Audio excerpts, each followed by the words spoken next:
Buonasera.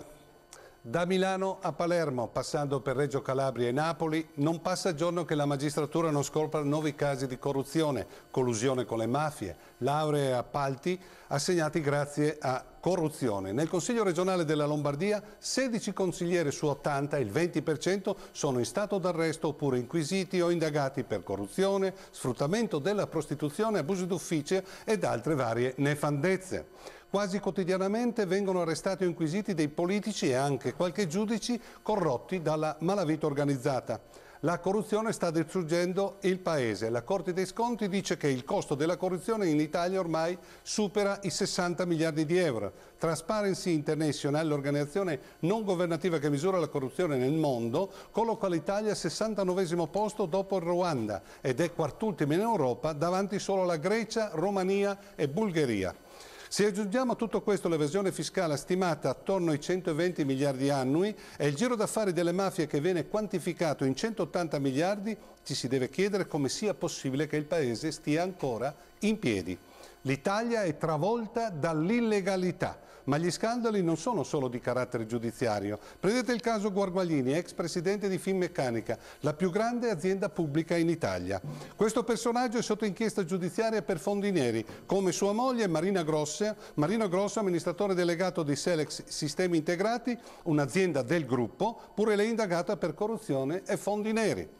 A questo Guarguaglini, dopo che ha dissanguato Finmeccanica con debiti per oltre 1 miliardo e con il titolo in borsa che ha perso solo nell'ultimo anno il 46%, il Consiglio di amministrazione, purché se ne vada, gli ha concesso una buonuscita di 5 milioni e mezzo di euro. Al suo posto è stato nominato il suo amministratore delegato Orsi e così la continuità con questo oscuro passato e il presente è assicurata. Durante il governo Prodi, su richiesta dell'Italia dei Valori, venne imposto un tetto sugli stimenti dei manager pubblici, ma appena insediato il nuovo governo Berlusconi con un decreto legge lo ha cancellato ed ha pure respinto la proposta sempre di Italia dei Valori di legare la liquidazione dei manager pubblici ai risultati raggiunti.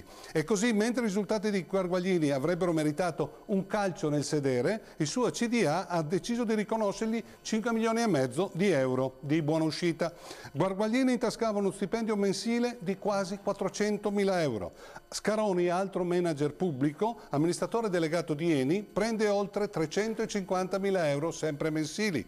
Fulvio Conti, amministratore delegato di Eni, guadagna quasi 220.000 euro sempre mensili. Sono cifre che si commentano da sole. L'ex presidente di Finmeccanica ha avuto anche la faccia tosta di dire che la sua buonuscita è poca cosa se rapportata a quella di Alessandro Profumo, pure lui indagato per frode fiscale per centinaia di milioni di euro, e che per lasciare la carica di amministratore delegato di Banca Unicredit volle e ottenne 40 milioni di euro di buonuscita. E allora mi chiedo cosa ne pensa? Cosa pensa sentendo queste cifre chi incassa stipendi o salari da 1.000 euro al mese, oppure i giovani che non trovano un lavoro, oppure sono precari e mantenuti dalle loro famiglie? Come si devono sentire i milioni di pensionati al minimo, oppure coloro che vedono sempre più allontanarsi l'agognato pensionamento quando vengono a sapere che Vito Gamberale, un ex manager pubblico, prende 44.000 euro di pensione al mese e ci è andato 56 anni? Oppure Mauro Santinelli, ex direttore generale di Telecom, che riceve una pensione addirittura di 90.246, ripeto, 90.246 euro al mese, 3.008 euro al giorno.